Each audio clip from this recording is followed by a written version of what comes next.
أعوذ بالله من الشيطان الرجيم بسم الله الرحمن الرحيم الحمد لله رب العالمين والصلاة والسلام على أشرف الأنبياء والمرسلين وعلى آله وصحبه أجمعين. Assalamualaikum warahmatullahi wabarakatuh. InsyaAllah pada hari ini bersama dengan saya Ustaz Suhail Najimin dalam pelajaran tentang hukum tajwid, bacaan ra, waqaf dan ibtida. Tuan-tuan dan puan yang dirahmati sekalian, kalau kita hendak membaca Al-Quran, tuan-tuan dan puan, baca Al-Quran itu dengan bertajwid, bertarannum, paling bagus bertarannum lah. Ya, bertarannum, kita memahami arti dia. Hak Al-Quran ada 5. Hak yang pertama untuk Al-Quran adalah kita mempelajari Al-Quran, huruf-hurufnya, huruf-huruf Al-Quran, bacaan pendek dan panjang, huruf mad dipanjangkan. Kemudian dia punya cara membaca, itu yang pertama. Yang kedua adalah kita hendaklah membaca Al-Quran, mempelajari Al-Quran, membaca Al-Quran. Lepas mempelajari Al-Quran, kita hendaklah mentadabbur ayat-ayat Al-Quran ini. Tadabbur Al-Quran. Tadabbur ialah kita hendak memahami isi kandungan Al-Quran. Kemudian seterusnya yang keempat, hak Al-Quran juga adalah kita mengamalkan isi Al-Quran itu. Kan Allah suruh. Apa yang Allah suruh dalam Al-Quran? Aqimus shalah, tunaikanlah salat. Wa atu zakah, tunaikanlah zakat. Yang kelima adalah menyebarkan tentang Al-Quran. Apa isi Al-Quran? Beritahu kepada orang lain tentang hak-hak Al-Quran, tentang apa yang telah disuruh oleh Al-Quran. Maka hari ini saya akan berkongsi kepada tuan-tuan dan puan yang dirahmati sekalian berkaitan dengan hukum bacaan ra. Tuan-tuan dan puan, ra, huruf ra ni, ra di atas, ra di bawah kan. Dia ada hukum bacaan ra, tuan-tuan dan puan, ada 2. Satu tafkhim dan satu tarqiq. Tafkhim yang ra ini iaitu dibacakan dengan menebalkan bunyi sebutan ra kan. Ataupun tarqiq ialah dibaca dengan menipiskan bacaan huruf ra. Masya-Allah. Tafkhim, baca tebal. Dibaca tafkhim apabila berada dalam keadaan berikut. Yang pertama, ra berbaris fathah ataupun berbaris di atas ataupun dhammah. Ialah dhammah. Dhammah ini dhammah dhammah lah. Contohnya ra di atas ra.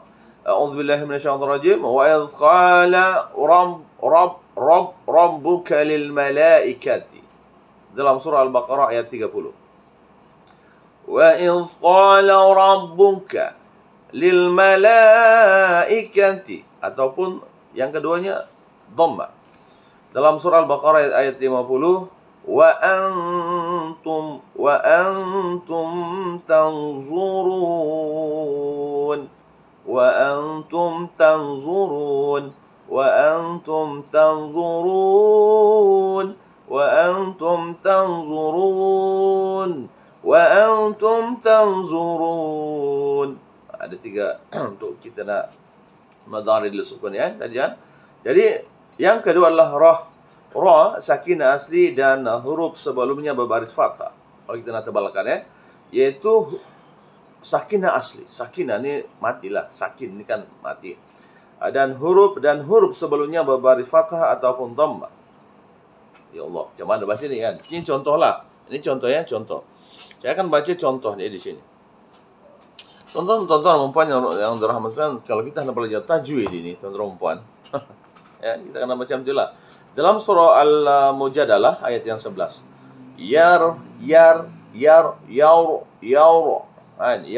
tebalkan. Yarfa'illahu alladhina amanu. Tebal. Bukan yar, tapi yarfa'illahu alladhina amanu. Baca bukan alang tuan-tuan dan puan yang dirahmati sekalian.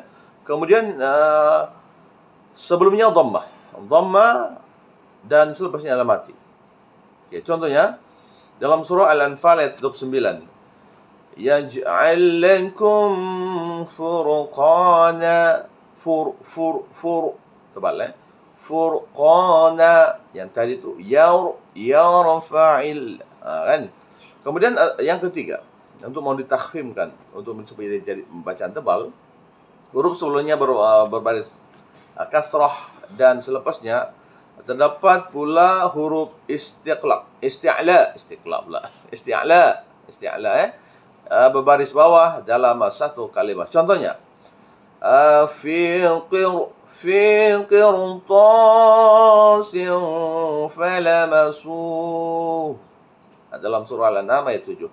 Fi mad asli kan. Tebal. Qir di bawah kasrah, mati, dan seterusnya ada ta di situ, berbaris atas. Isti'la. Fi qirtasin falamasuh. Allahu akbar. Falamasuh. Ataupun dalam surah At-Taubah ayat 122. Min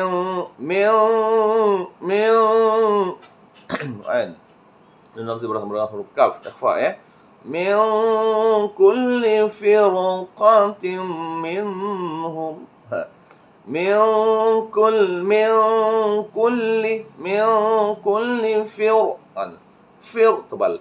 Firqatin minhum min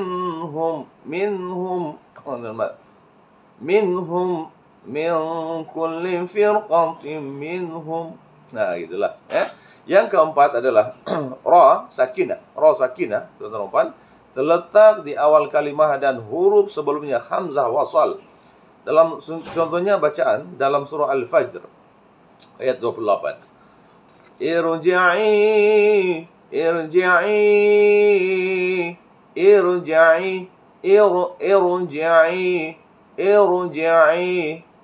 bukan irji'i. Ya Allah akbar. Kan?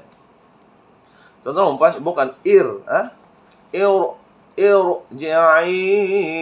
ila rabbiki radiyatan mardiyah. Masya Allah. Surah Hud misalnya, dalam surah Hud ayat 41 ya. Wa qala rakabu fiha. Masya Allah. Wa qala rakabu fiha. Masya Allah. Yang kelima teman-teman, untuk menjadi tafkhim ialah ra sakinah dan huruf sebelumnya berbaris kasrah asli atau kasrah aridah, ya, atau yang mendatang. Aridah mendatangnya, yang didatangkan, datanglah. Contoh dalam surah Isra ayat 24. Wanqur rabbir tebal lah. Wanqur rabbir hamhuma kama rabbayani saghira. Wanqur rabbi ra tuan. Wanqur rabbirham. Nah, itulah. Huma kama rabbayani saghira. Wanqur rabbirhamhuma kama rabbayani saghira. Masya Allah. Ataupun dalam surah Jin, surah Al-Jin ayat 27. Illa man irtada min rasul. Illa man irtada min rasul. Masya Allah. Kita akan belajarlah tentang tarannum semuanya. Yang keenam, ra riru dibaca waqaf apabila berada dalam keadaan berikut. Huruf sebelumnya berbaris fathah ataupun dhammah ataupun sukun selain huruf ya. Contoh dalam surah Al-Qamar ayat 52. Wa kulli syai'in fa'aluhu fi zubur. Tebalkan zubur. Ataupun ayat surah Al-Kautsar ayat 3. Inna syani'aka huwal abtar. Tebalkanlah. Kemudian huruf sebelumnya alif sakinah ataupun waw sakinah. Dalam surah Luqman ayat 17. In zalika min azmil umur. Tebalah. Yang seterusnya surah Al-Baqarah ayat 167. wa ma hum bi kharijina minan nar. Nah, kan tebal. Minan nar. Kemudian huruf sebelumnya sakinah yang didahului huruf berbaris fathah ataupun dhammah. Dalam surah Al-Asr ayat yang kedua. Innal insana lafi khusr. Teballah. Khusra. Ataupun dalam surah Al-Mursilat ayat 32. Innaha tarmi bi syararin kal qasr. Kal qasr. Allahu akbar. Kemudian saya akan kongsi tuan-tuan dan puan yang berkaitan dengan tarqiq. Tarqiq ini bacaan ra itu jadi nifis. Tarqiq dibaca nifis apabila ra berada dalam keadaan berikut. Yang pertama, ra berbaris kasrah. Ra berbaris kasrah itu bawah. Kalau macam di Sabah ini bawah. Sama ada terletak di awal, di tengah ataupun di akhir kalimat. Contoh dalam surah Al-Anfal ayat 4. Yang mana ra kasrah ini di awal kalimat.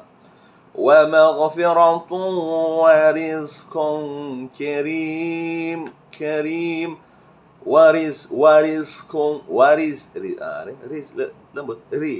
Rizki. Wa maghfiratun wa rizqun karim. Masya-Allah. Adapun ra itu berbaris kasrah itu berada di tengah. Dalam surah Al-Baqarah ayat 7. Wa ala absarihim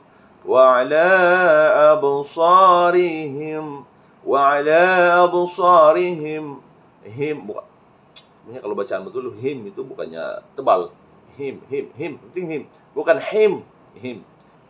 Wa ala absarihim ghishawa. Yang penting dia temu him. Wa ala absarihim ghishawa. Dia tapi tebal lah. Biasa orang baca him itu besar tebalan. Tapi ra ini dibaca nipis tadi tu. Ataupun ra berbaris bawah di akhir kalimat. Dalam surah Hijr ayat 80. ولو قد كذب أصحاب الحجر المرسلين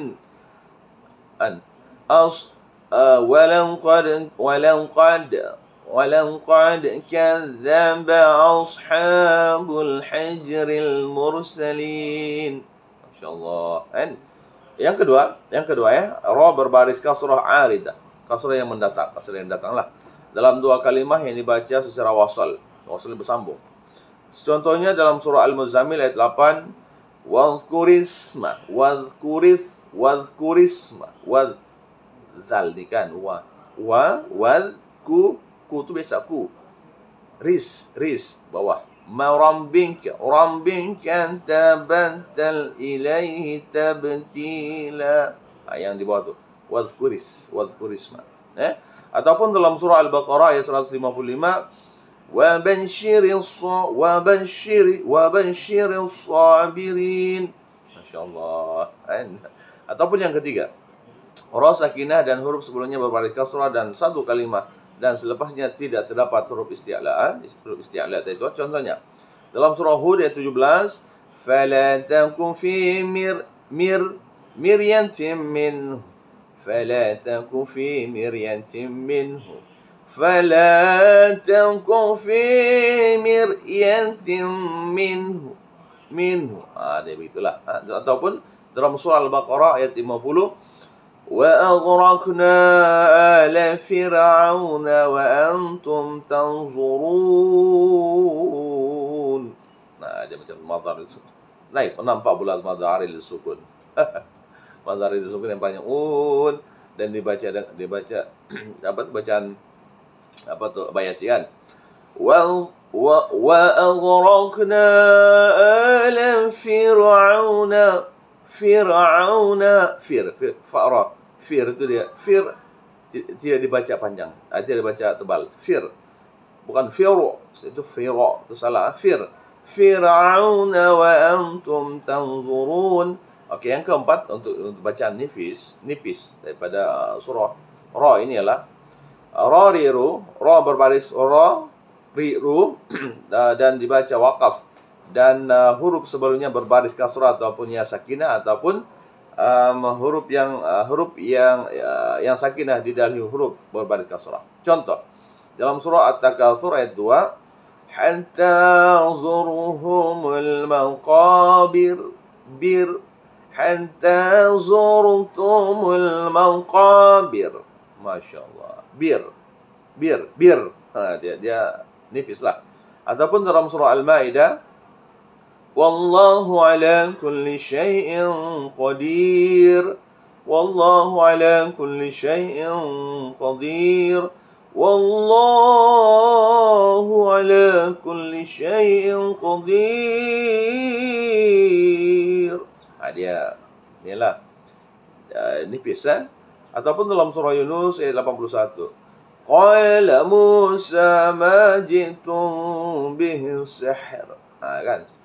Qala Musa ma jitum bihi sihr. Dia kasih tarkir nipis. Tuan-tuan, yang kelima adalah ra yang dibaca secara imalah, hanya berlaku pada satu tempat saja dalam Quran. Imalah wa qala dalam surah Hud ayat 1, wa qala rukabu fiha bismillahi majreha. Kan dibaca situ, majreha wa mursaha wa qala rukabu fiha bismillahi marjiha wa mursaha. Masyaallah. Kita baca bismillah. Waqaf untuk makluman, waqaf ini adalah memberhentikan bacaan, wasal menyambung bacaan, kasrah asli adalah baris kasrah yang asal, kasrah arid adalah baris bawah yang menggantikan, bukan sukun yang pertama yang digugurkan karena pertemuan dua baris sukun. Kalau dua mati, teman-teman, satu yang digunakan. Manakala huruf isti'la misalnya, ialah huruf yang bacanya ditebalkan, yaitu huruf kha, huruf yang ditebalkan, kha, sad, dad, ghin, ta, qaf, za. Adalah huruf-huruf yang tebal dibacakan dengan tobal, isti'la lah, huruf isti'la. Jadi saya itu saja tuan-tuan dan rahmat sekalian untuk kita punya penambahan tentang ilmu tajwid berkaitan dengan hukum ra dalam Al-Quran. Sekian, terima kasih. Wabillahi taufiq wal hidayah. Assalamualaikum warahmatullahi wabarakatuh. Dan tuan-tuan, saya ingin bagi satu peringatan lah, ataupun satu motivasi kepada kita teman-teman dalam dunia itu, teman-teman, dalam dunia yang Allah Subhanahu wa taala berikan kepada kita ini. Lahir saya kita di dunia ini, teman-teman, dalam keadaan bersih dan suci. Allah Subhanahu wa taala, bayi yang dilahirkan itu dalam keadaan suci dan bersih, tidak ada salah, tidak ada dosa dan sebagainya, teman-teman yang rahmat sekalian. Itulah Allah bagi tahu kepada kita. Allah yang mencipta, maka Allah beritahu. Dosa ini lahir apabila kita melakukan sebarang perkara dosa yang Allah tidak suka, ataupun yang sudah hukum, ataupun sudah ada yang Allah sebagi dari situ.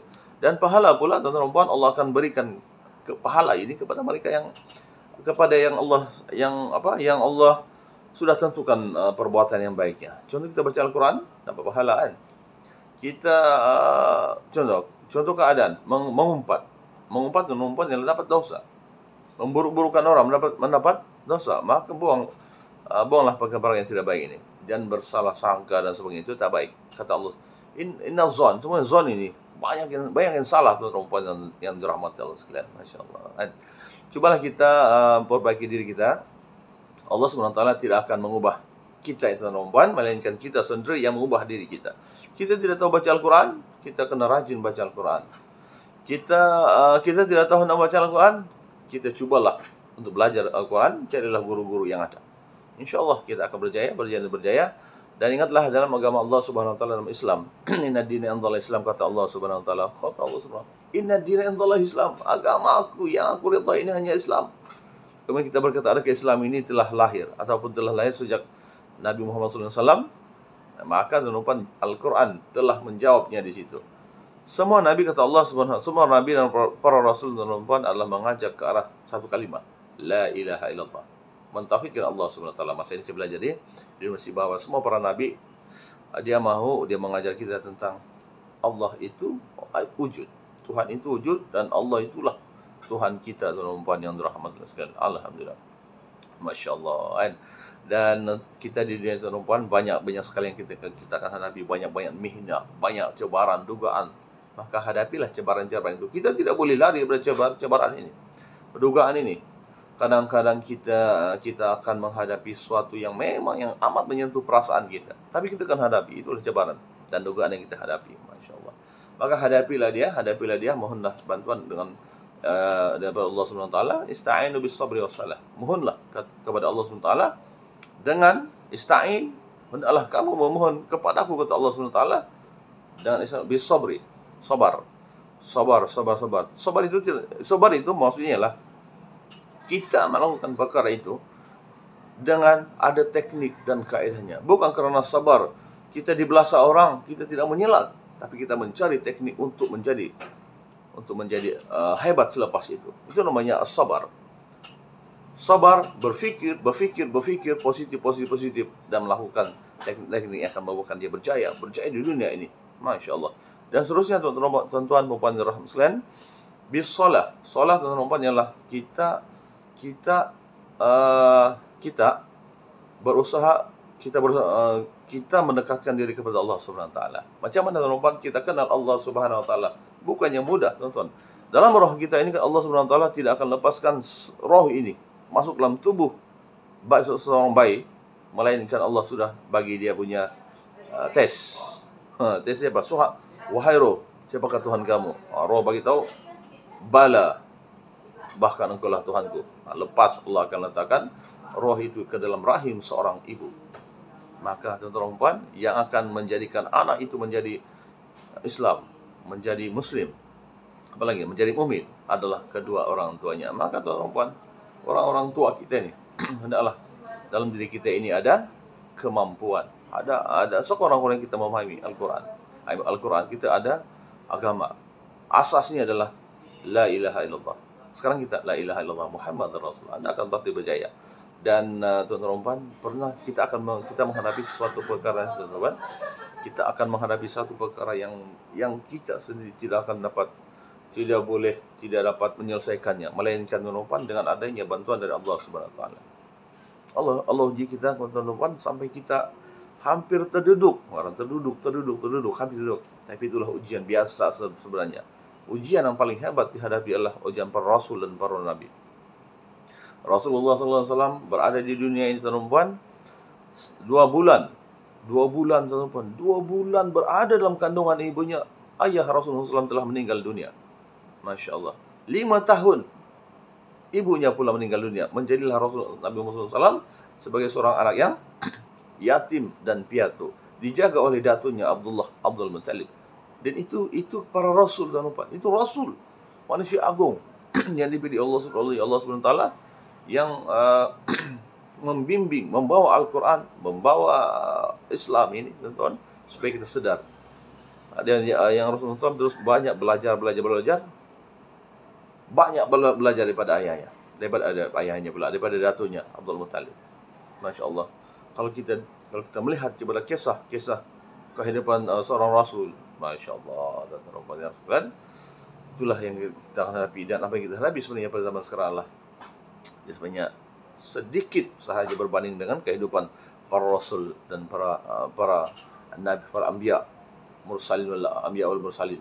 Maka tuan-tuan, saya rasa kita banyaklah salawat kepada Nabi sallallahu. Contoh salawat yang kita boleh buat ialah Allahumma salli ala Muhammad wa ala ali Muhammad.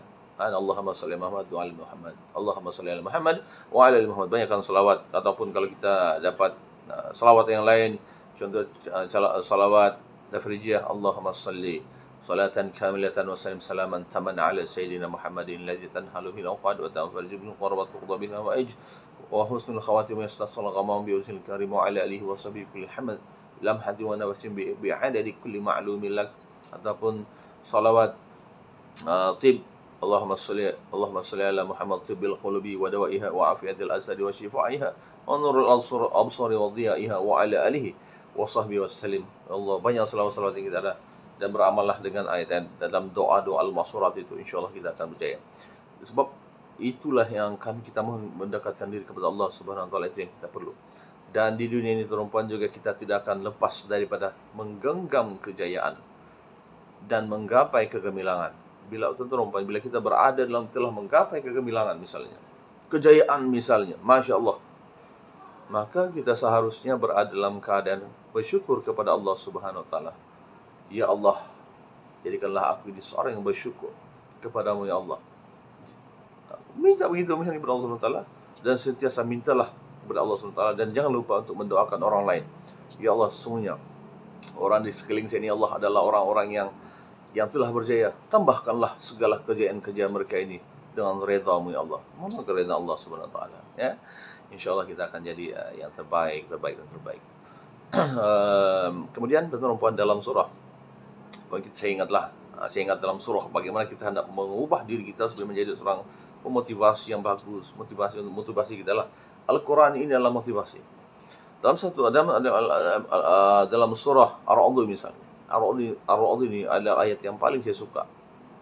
Bukan paling, semua sebenarnya saya suka, tapi dalam surah Ar-Ra'd ini ada satu di ayat yang Allah beritahu, Innallah sungguh Allah SWT la yughayyiru, tidak akan mengubah, la yughayyiru, tidak akan merubah ada ke bahasa mengubah. Innallaha la yughayyiru biqaumin, satu kaum, kan?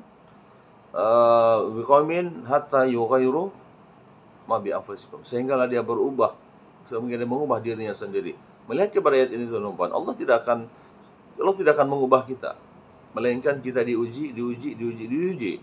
Kemudian di ujian-ujian itu adalah bertahap-tahap. Ada tahap 1, 2, 3, 4, 5, 7, 8, 9, 10. Kalau para nabi, para rasul dia diuji dengan tahap-tahap 1, 2, 3, 4 sampai ke tahap-tahap yang amat hebat. Dia punya ujian. Dan dengan sebab ujian-ujian itu dia akan berubah. Maka tuan-tuan, kalau kita hendak berubah daripada miskin menjadi kaya, kita kena menghadapi pertamanya kesusahan dalam belajar. Kata Imam Syafi'i rahimahullah. Syafi'i itu tuan, Masya Allah, Imam Syafi'i kan aliran mazhab Syafi'i misalnya. Kata Imam Syafi'i, belajar tuan-tuan memang susah. Imam Syafi'i tuan-tuan 7 tahun sudah menghafal Al-Quran, boleh hafal Al-Quran. Itu kelebihan kita pun boleh menghafal Al-Quran. Syair Arab misalnya boleh dihafal. Jadi kata Imam Syafi'i, memang belajar ini memedihkan, susah, penat. Baru kita menggunakan otak kan. Kita kena makan makanan yang berkhasiat, kena minum susu, kena minum apa lagi, minum kismis. Kalau tidak beli kismis, macam mana? Makan gula lah. Masya Allah. Kan itu tuan-tuan yang dirahmati sekalian. Kalau kita hendak merubah diri kita, kata Imam Syafi'i yang tadi itu kan, kita tapi kata Imam Syafi'i, kebodohan. Nak menuntut ilmu itu kita menjadi pandai, tapi kalau dia merasakan bahwa bodoh, kejahilan itu sebenarnya lagi memerickan. Tuan-tuan, saya pernah membaca tentang Imam Syafi'i ini. Para ulama di Baghdad dulu kan. Para ulama di Baghdad dahulu, Imam Syafi'i rahimahullah, tuan-tuan, ditanya tentang satu perkara. Banyak perkara, tapi saya beritahulah. Ini teka-teki lah. Apakah tuan-tuan, satu benda yang diletak di satu tempat, kemudian dia boleh hilang dengan sendirinya? Siapa yang tahu jawaban itu? Imam Syafi'i relax ya dia jawab, tuan-tuan. Apakah satu benda, tuan-tuan, yang kita letak dalam satu tempat, satu bekas, kemudian dia boleh hilang dengan sendirinya? Kata ulama. Imam Syafi'i pun berfikir, ya Allah, itu pun kamu susah kah? Ya, Syafi'i relax ya, apa pemikirannya cerdas. Mestilah ada dia kata. Cuba kamu letak garam ataupun gula dalam satu bekas, coba rendam dia. Hilang ke tidak? Hilang kan? Jangan hilang, dia akan cair. Masya Allah, hebatnya pemikiran itu. Dan seterusnya, tuan-tuan, Imam Syafi'i juga telah ditanya tentang satu perkara, tuan-tuan. Ini tentang masalah, bab dia ini ahli fiqh kan. Imam Syafi'i pernah ditanya tentang satu perkara. Ya, wahai Syafi'i, pokoknya hebat sangat. Tuan-tuan, ada seorang lelaki ini tengah solat. Allahu Akbar. Masya Allah, dia solat, tuan-tuan. Dia solat. Ini orang tanya dah Imam Syafi'i. Allahu Akbar. Setelah dia bagi salam, kemudian dia bagi Assalamualaikum warahmatullahi, sebelah kanan kan. tahu keadaan dia, dia melihat sebelah kanan tuan perempuan, batal solatnya. Kemudian di sebelah kiri, Assalamualaikum warahmatullah, tercerai istrinya di rumah. Allahu Akbar, soalan. Kemudian dia tengok ke langit, tuan perempuan, dia wajib membayar hutangnya. Masya Allah, menakutkan. Menakutkan dia punya soalan. Maka kita manusia mudah aja jawapan ni, bukannya mudah. Tahu kan tuan-tuan? Sebenarnya ketika Imam Syafi'i dia bawa di ahli fiqh, kemudian dia jawab macam ni. Ketahuilah sahabat tu, rakan-rakan sekalian.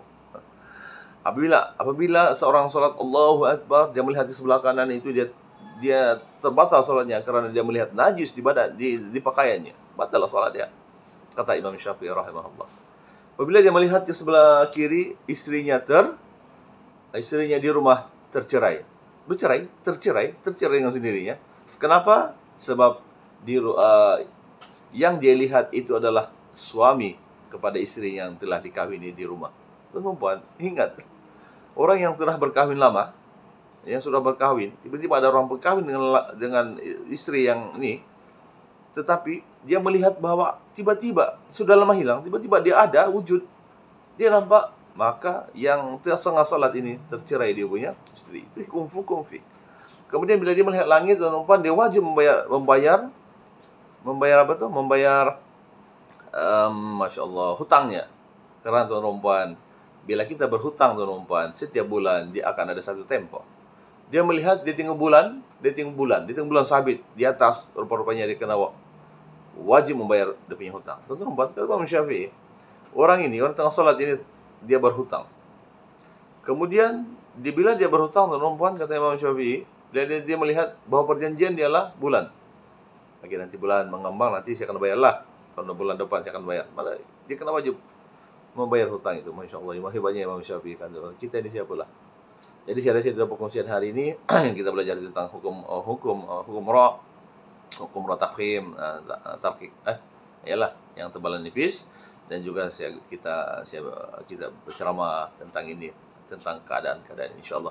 Jadi saya rasa itu saja tuan-tuan perempuan yang dirahmati sekalian. Ingatlah tentang ilmu itu yang berguna untuk kita, dan ilmu itu digunakan untuk sebaik-baiknya tuan-tuan perempuan. Bila Allah SWT memberikan kita ilmu bahasa, gunakan ilmu bahasa itu dengan sebaiknya. Bila Allah menggunakan kita ilmu matematik, maka gunakan ilmu matematik dengan sebaik-baiknya. Jika Allah SWT memberikan kita ilmu tentang komputer, tentang ini, janganlah digunakan untuk menjadi scammer tuan-tuan perempuan, berbahaya. Masya Allah, na'udzubillah. Jadi saya rasa itu saja tuan-tuan perempuan. Apabila yang baik itu dari Allah SWT, kurang itu diri daripada saya sendiri. Wabillahi taufiq wal hidayah. Assalamualaikum warahmatullahi taala wabarakatuh. Sekian, terima kasih.